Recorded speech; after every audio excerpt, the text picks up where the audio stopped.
My name is Chouri. I'm the General Manager of the Sheraton Premier Tyson's Corner.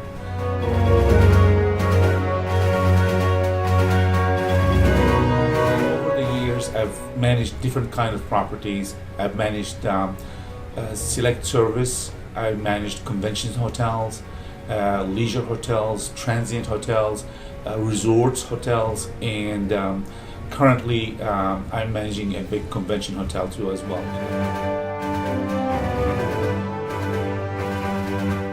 Although that there are lots of things in common for the customers actually, or the guests who actually attend all these hotels, but really they are different. In a way they are different because it depends what the reasons they're coming to the properties. If they're coming with their families, or they're coming with their co-workers, or they're coming on the weekend, or they're coming during the week, or just coming for a quick business meeting.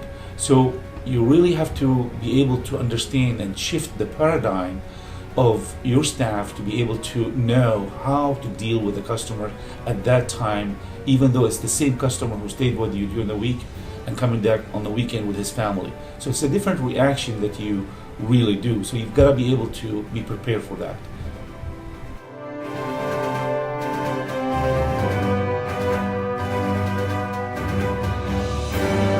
For the business traveler, they care about convenience, they care about in and out. That means a fast check-in, fast check-out, clean room, and move on to their appointments. And this is an important factor that we look for the business traveler.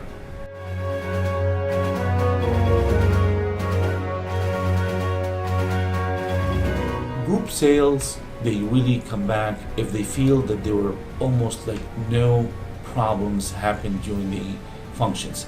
If they feel that everyone was happy and the majority of the attendees got exactly what they wanted, the group, there's 99% chance they will come back.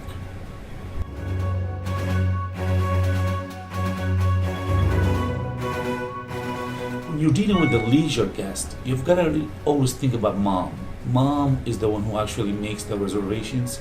Mom always looks for good deals. She looks like for low rate, free internet, and complimentary breakfast, and she's the one who makes the reservations. So you've got to think like mom does, and we do.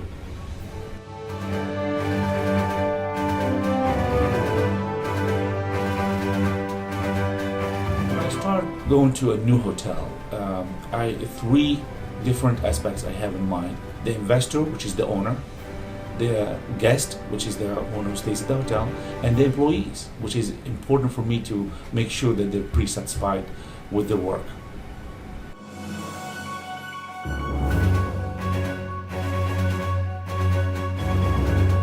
Perspective, they care about three things basically. They want to make sure that they have return on their investment. They want to make sure that the guests who are staying in the hotel are satisfied, and they want to make sure that ASAT really stays in shape. They definitely look for general managers who really can think like they are the owners of the hotel. And that's basically what I do when I walk into the hotel. I feel it's my own hotel. Customer's point of view, they really want to be acknowledged. They want to have a clean room, they want to have a great service, and they want to be able to think that this is the place that they can come back to. For example, one of the guests that I have encountered told me a story about my staff. She said she got sick one time, and one of our room attendants noticed that she was sick while she was cleaning her room. She called room service, and they brought her soup without even asking for that, chicken noodle soup. And the lady actually stayed in her room for 2 days without going actually to work.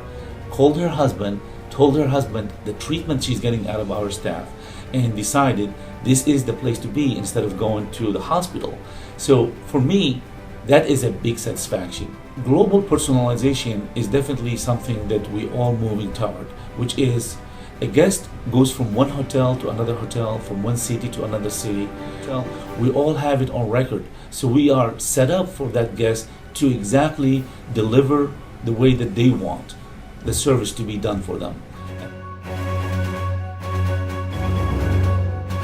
For employees side, The killer of the employees' service is bad morale. We try to tell our employees they're on the show, they're on the stage. As soon as they face a guest, they're really in a different stage, just like a person.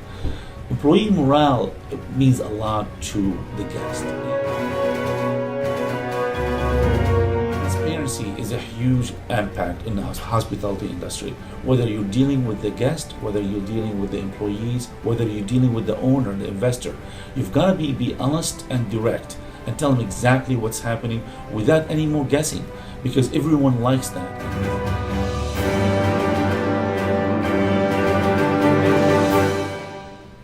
Another aspect of the managing of the properties and the hotels too, you've got to be able to be connected to the community that you're in.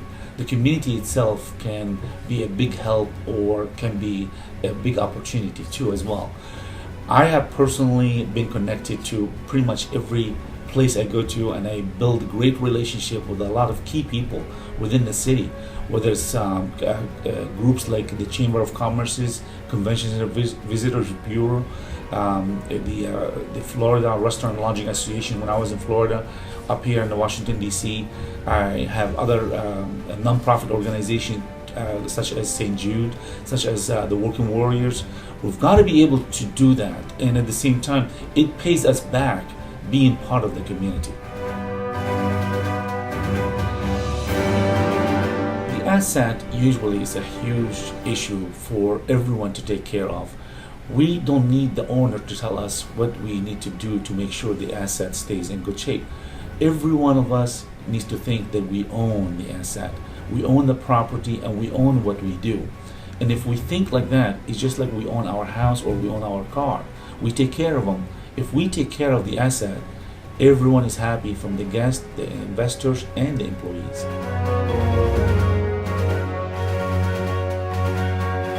Now let's talk about managing people. Here I'm going to talk about hiring, motivating, and developing. Hiring is an art, I believe. Hiring is that you have to really figure out the strength of the person that you're talking to. Hiring somebody, again, during the interview, it's not like because they know what they had done in the past. It's what their capability of getting to another place, or their willingness, or their attitude toward learning more things and going to the next place. And that is the person that you really want to hire.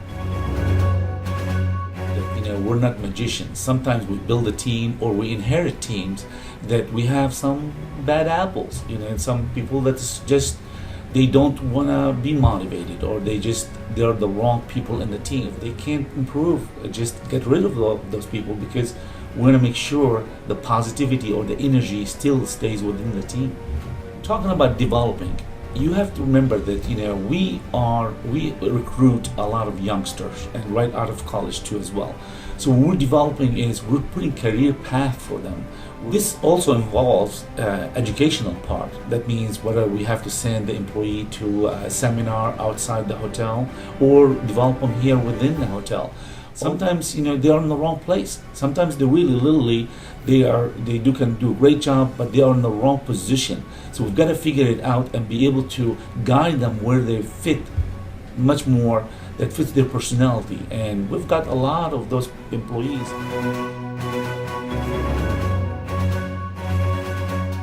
In conclusion, you have to take care of your owners. You have to take care of your customers. You have to take care of your employees. Helping each other, it just gives you that pride. It gives me that pride. And at the same time, somehow, as a team, we all benefit.